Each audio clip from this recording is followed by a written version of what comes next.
ये presentation amazing facts के मित्रों के द्वारा लाया जा रहा है। 9 महीनों में 1898 से 1899 में सावल के 2 विख्यात नरभक्षी सिंह युगांडा में रेलवे ब्रिज बनाने वाले सभी मजदूरों के लिए दहशत का कारण थे। कई लोगों की मृत्यु के बाद में पुल के निर्माण का काम रोक दिया गया।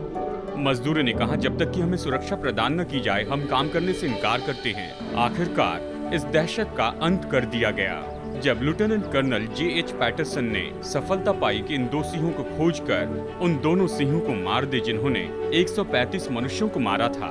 ये सिंह शिकागो के म्यूजियम में डिस्प्ले के लिए रखे गए हैं।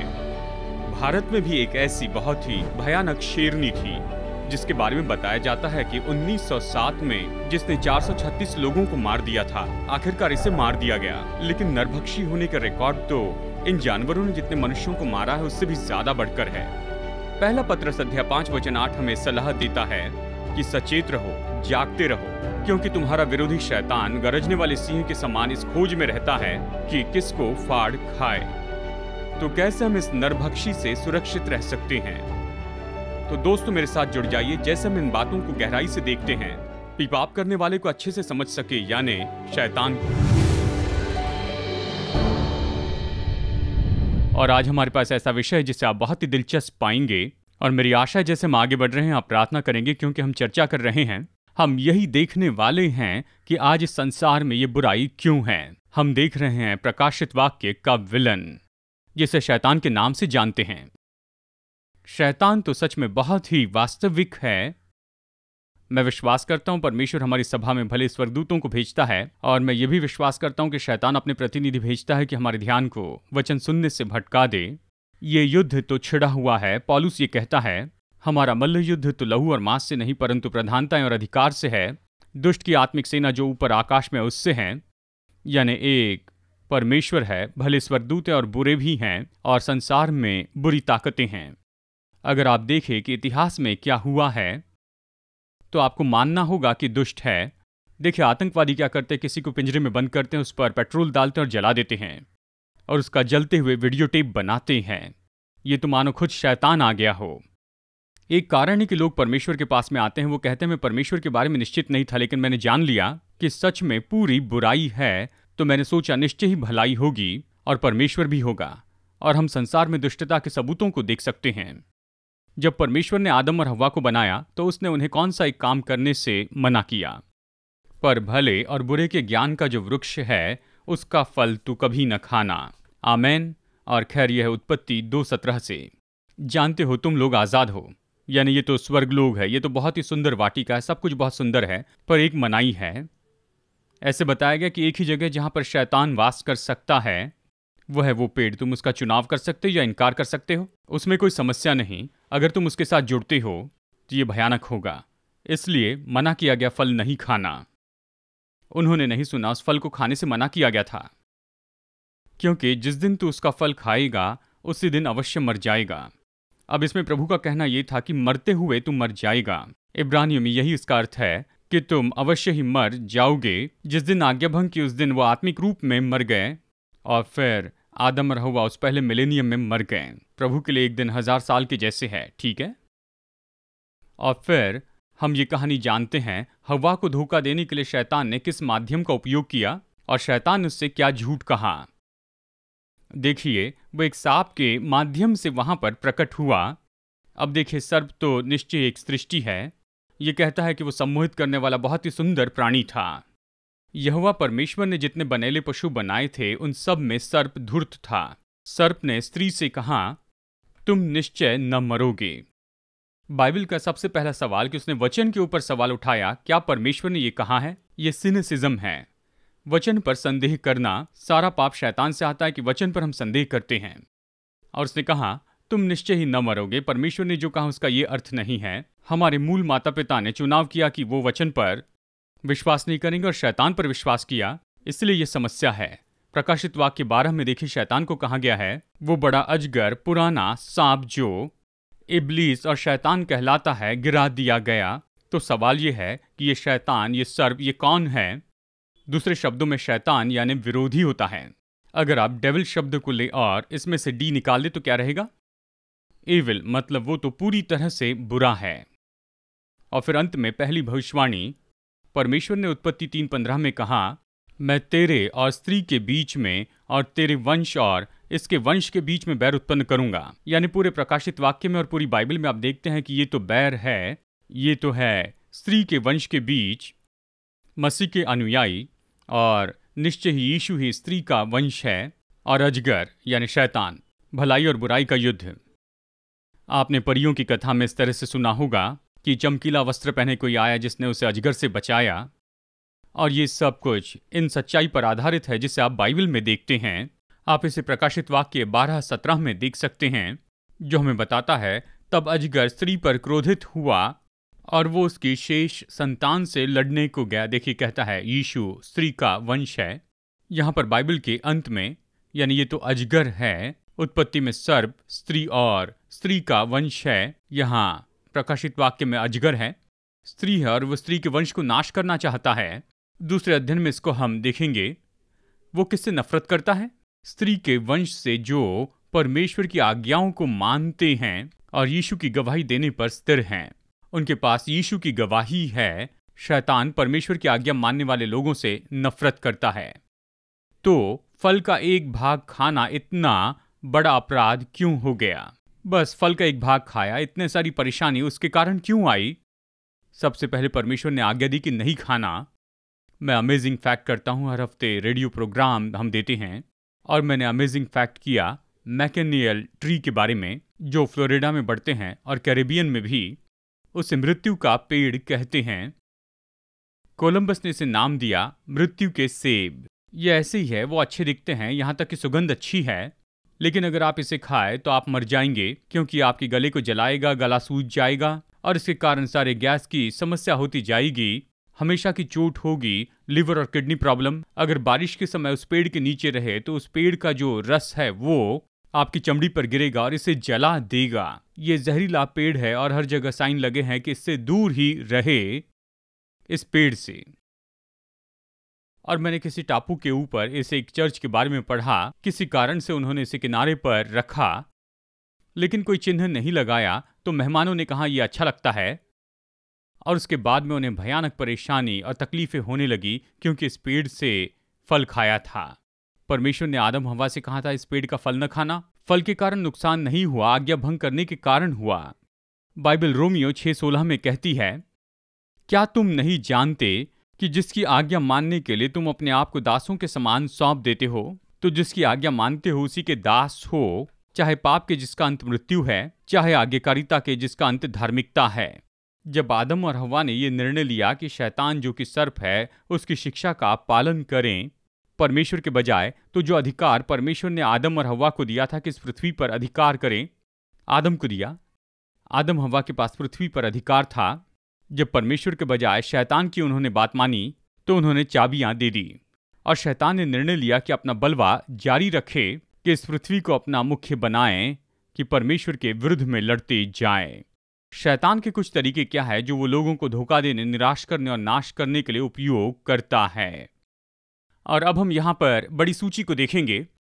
सबसे पहले शैतान जो सारे संसार का भरमाने वाला है, वो भरमाता है। भरमाना मतलब ये तो सच्चाई और झूठ को मिला देना है, यानी वो कुछ अच्छा लेगा और उसके साथ में कुछ बुरा मिला देगा, और आप नहीं जानते वो कितना भयानक और खतरनाक होता है। वो जंगल में यीशु के पास आकर परीक्षा करता है। क्या आपको लगता है शैतान ऐसे प्रकट हुआ जब वो यीशु की परीक्षा लेने के लिए जंगल में आया? जब यीशु ने 40 दिन उपवास किया, तो आपको क्या लगता है शैतान ऐसे ही वहां पर प्रकट हो गया अपने पूरे लाल रंग को लेकर, बकरे के पैर जैसे? उसके पैर मैंने बताए नहीं। कितने लोगों को लगता है शैतान के बकरे के पैर हैं? बस अनुमान लगाते हैं।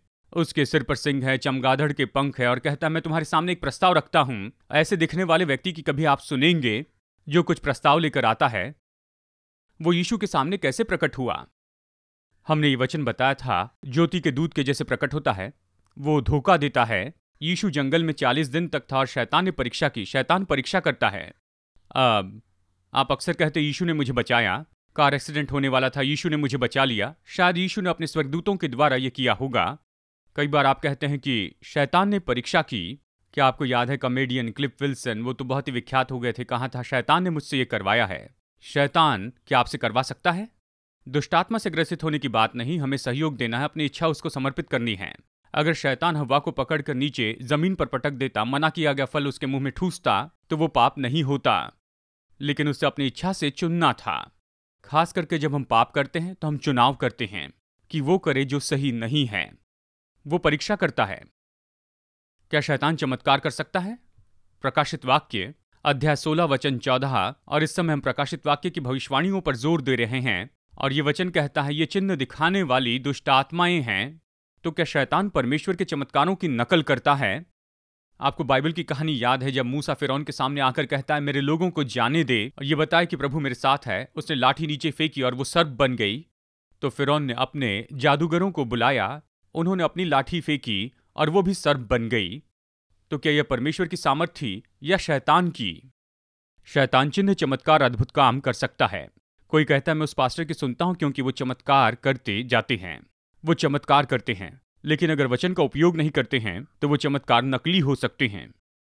तो ये न भूले कि शैतान उन चमत्कारों की नकल कर सकता है। प्रकाशित वाक्य 13:13 कहता है, इसी अध्याय में पशु के चिन्ह के बारे में बताया है। ये कहता है वो बड़े बड़े चिन्ह दिखाता था, यहां तक कि मनुष्यों के सामने स्वर्ग से पृथ्वी पर आग बरसात देता था।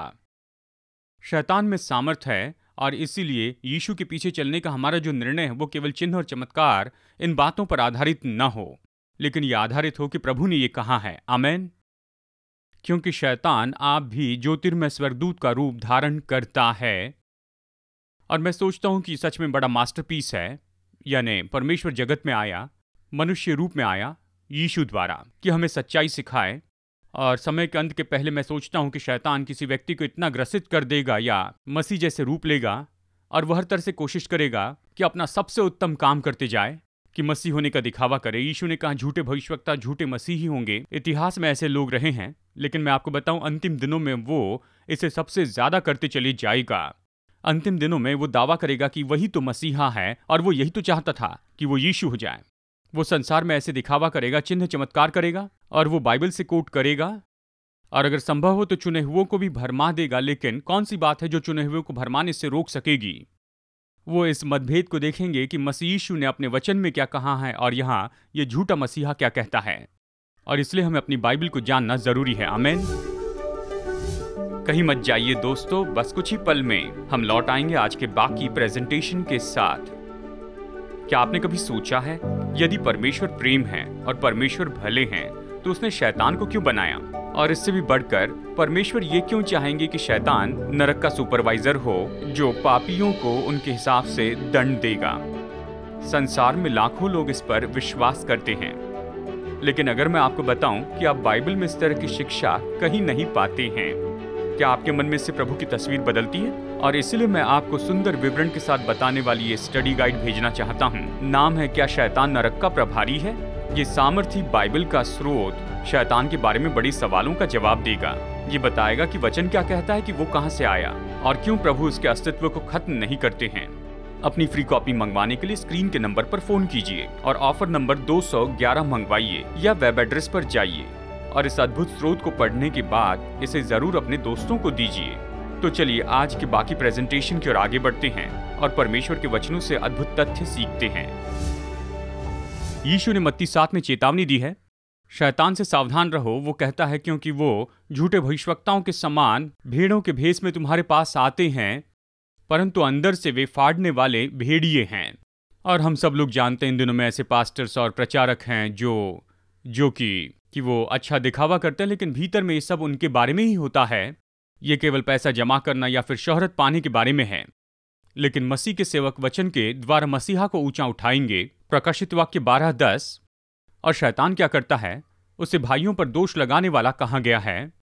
वो हमेशा इन बातों को फेंकते रहता है। आपको बाइबल की कहानी याद है, भोजन के समय मरियम ने यीशु को सुंदर भेंट दी, उसके पैरों पर अभिषेक किया, तेल से सिर और पैरों पर अभिषेक किया, रोकर आंसुओं से उसके पैरों को धोए। क्या आपको ये कहानी याद है?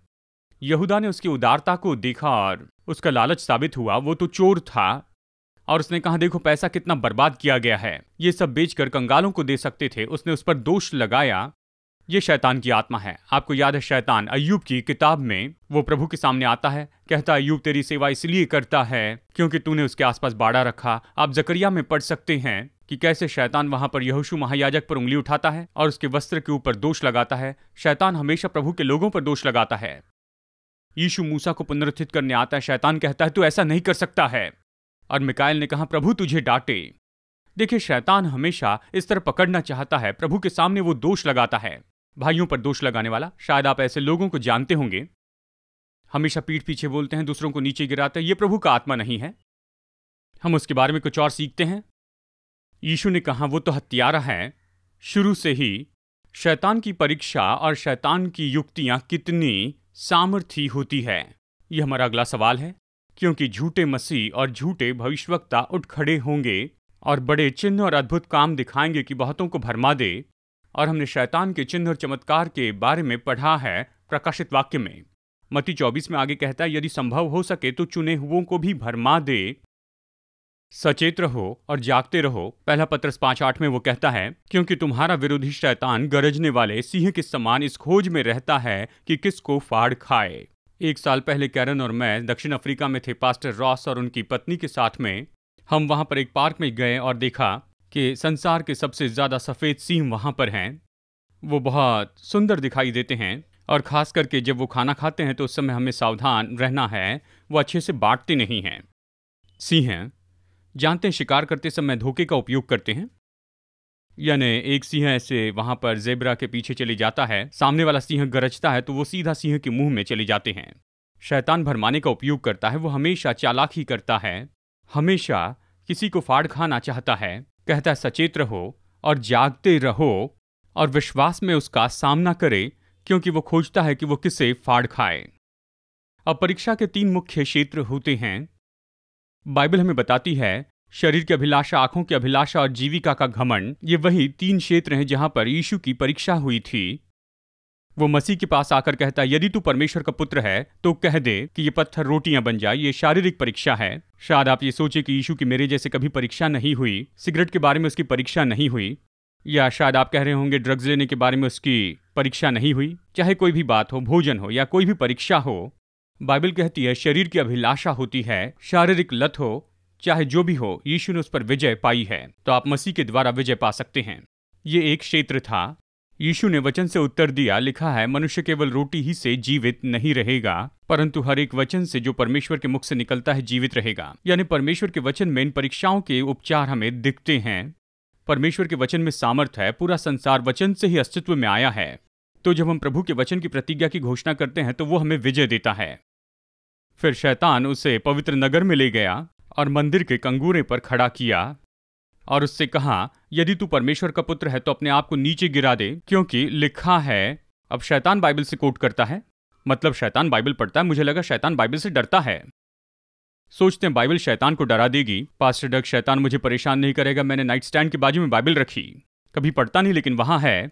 मेरे एक दोस्त ने कार के आईने पर क्रॉस लटका दिया। मैं जानता था वो इतने धार्मिक व्यक्ति नहीं है। मुझे शराब पीकर गाड़ी चलाने में समस्या नहीं चाहिए, इसलिए क्रूस लगाया। Good luck charm. नहीं, मैं अपने क्रूज को उठाकर नहीं चलता, लेकिन आईने पर लटकाता हूं जैसे उसमें कोई मूल्य है। नहीं, वो आपको कभी नहीं बचा सकता है। केवल बाइबल आपको बचा नहीं सकती है। तेरे वचन को मैंने अपने हृदय में रख छोड़ा है कि मैं तेरे विरुद्ध में पाप न करूं। आपको इसे पढ़ना है और शैतान के सामने से कहना है। वो यीशु के सामने इस तरह वचन कहता है। वो कहता है, क्योंकि लिखा है वो तेरे विषय में अपने स्वर्गदूतों को आज्ञा देगा। भजन 91 से वो अधूरा वचन यहां पर कहता है। और यीशु ने उत्तर दिया, क्योंकि लिखा है तो अपने परमेश्वर की परीक्षा न कर। और खैर, इन तीनों समय जब यीशु ने शैतान की परीक्षा का सामना किया, उसने व्यवस्था विवरण से सब कहा। तो पुराना नियम यीशु के लिए काफी था, तो आज भी वो हमारे लिए अच्छा होगा ही, नए नियम के साथ। खैर, पुराने नियम को मत फेंकिए। फिर शैतान उसे एक बहुत ऊंचे पहाड़ पर ले गया और सारे जगत के राज्य और उसका वैभव दिखाकर उसने उसकी महिमा दिखाई, वैभव दिखाया। झोपड़पट्टी और ट्रैफिक जाम नहीं दिखाया।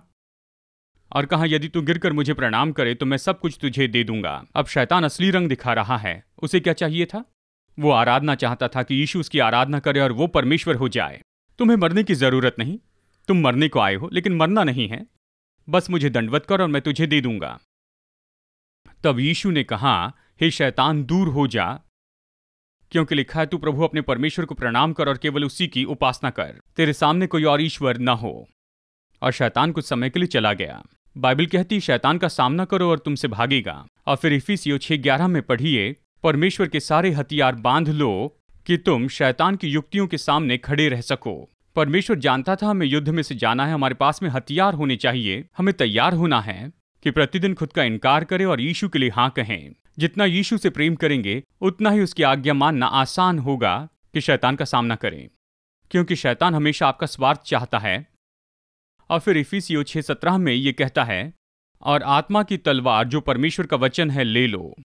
परमेश्वर का वचन जो जीवित, प्रबल और दोधारी तलवार से भी चोखा है। प्रकाशित वाक्य में अध्याय 19 में यीशु का चित्र बताया गया कि उसके मुंह से तलवार निकलती है, मतलब प्रभु का वचन उसके मुंह में है।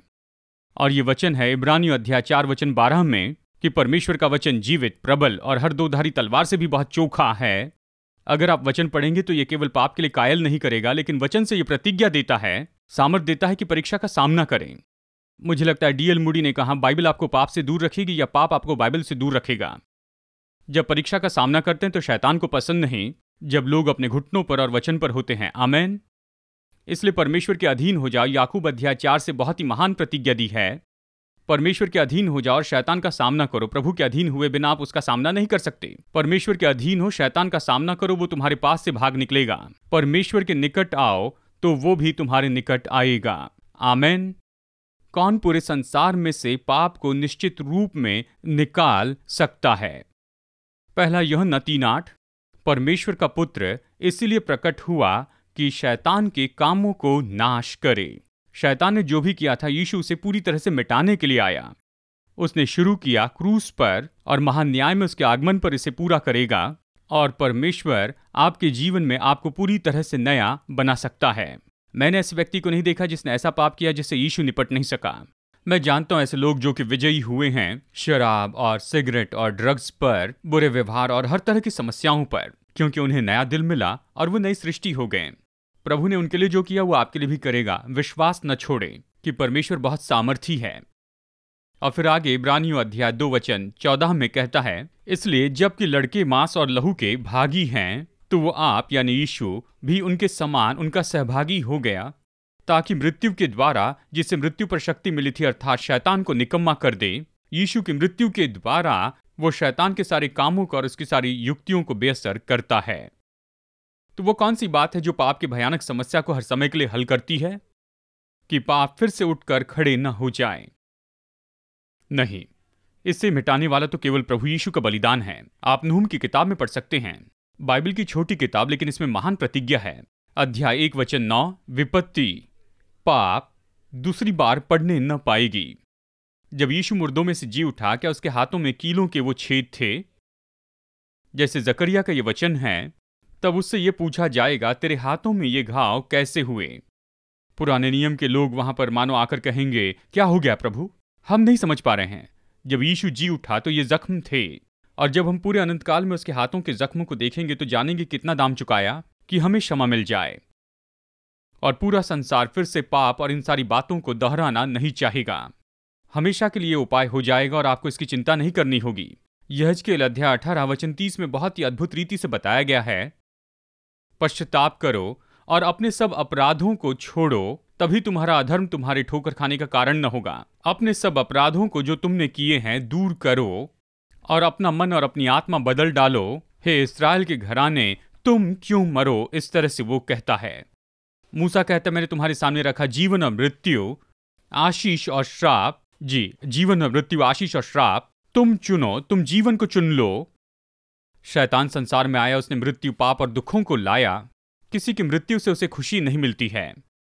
मुझे याद है कई साल पहले मैंने ये कहानी सुनी कि एक पिता जो बोट में थे कैरिबियन के नदी में और उनके 2 बेटे साथ में थे, वो घूमने के लिए गए। वो अच्छे सेलर थे, अपने नौजवान बच्चों को साथ में लेकर गए। और एक समय ऐसा आया जैसे वो टापू के पास से जा रहे थे। मेरे पिताजी हमें वहां पर अक्सर लेकर जाया करते थे कैरिबियन में। और उस समय पिता ने बच्चों से कहा, स्पष्ट कहा कि अभी हम पानी के ऐसे भाग से जा रहे हैं, यहाँ पर इस टापू पर चिकन स्लॉटर हाउस है और यहाँ पर शार्क बहुत ही खतरनाक है और ये खून का स्वाद चख चुकी हैं, और तुम यहाँ पर पानी में नहीं उतरना। दूसरी जगह पर तुम डाइव कर सकते हो, लेकिन इस जगह पर कभी नहीं पानी में जाना। और इन बच्चों ने कभी शार्क को नहीं देखा था। वो शिप पर ऐसे ही यहाँ भागने लगे और फिर एक बच्चे ने दूसरे का टी शर्ट खींचा और वो बस ऐसे नीचे गिरने लग गए, और जब उसे खींचा तो दोनों पानी के अंदर गिर पड़े उस कैरिबियन पानी में। और पिता ने पानी की आवाज़ सुनी और उन्होंने जाकर देखा, लेकिन उस समय नाव आगे बढ़ने लगी, धीरे धीरे आगे बढ़ रही थी, और उन्होंने जहाज रोक दिया और अपने बेटों को देखने लगे। और खैर वो तो बहुत ही शांत दिन था, वहां पर लड़के आपस में खेलने लग गए थे। और उस समय पिता ने देखा कि दूर से शार्क की पूंछ का हिस्सा पानी के बाहर आया। नाव में होने से देख पाए, लेकिन बच्चे नहीं देख पा रहे थे, और वो बच्चों पर चिल्लाए, जल्दी से शांति से नाव में चढ़ जाओ। उन्होंने एक दूसरे को देखा, कहा डैडी हमें डराना चाहते हैं, इतने दिनों से हम जहाज पर है, एक भी शार्क को नहीं देखा। उन्होंने इस पर विश्वास नहीं किया, और फिर वो दिखावा करने लगे, देखो शार्क शार्क शार्क, और धीरे धीरे तैरने लग गए, और बस नाव से 50 यार्ड की दूरी पर ही थे।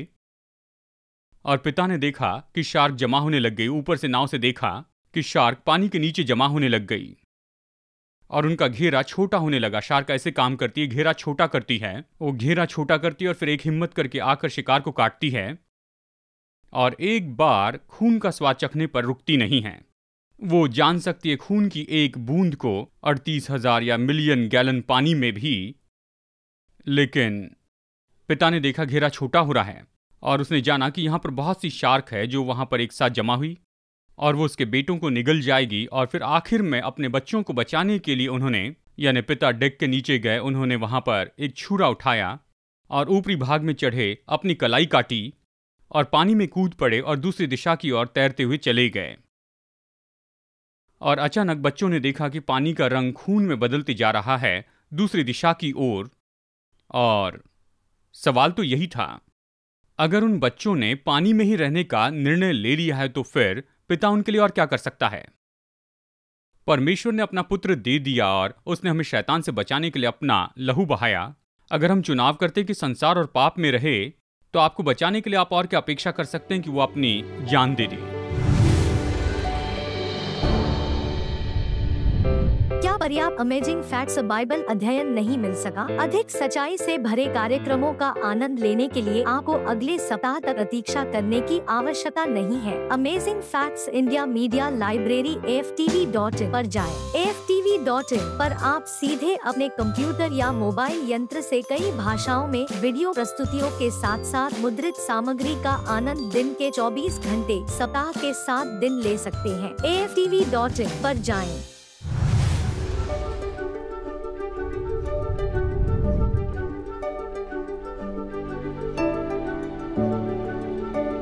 आज के फ्री ऑफर को मंगवाइए, ये आपके लिए एक आशीष है।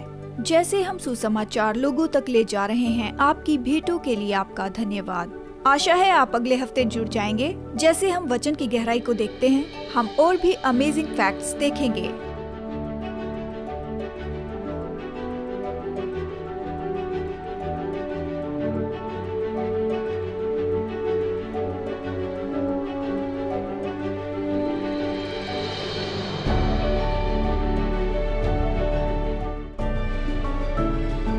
ये प्रेजेंटेशन अमेजिंग फैक्ट्स के मित्रों के द्वारा लाया गया।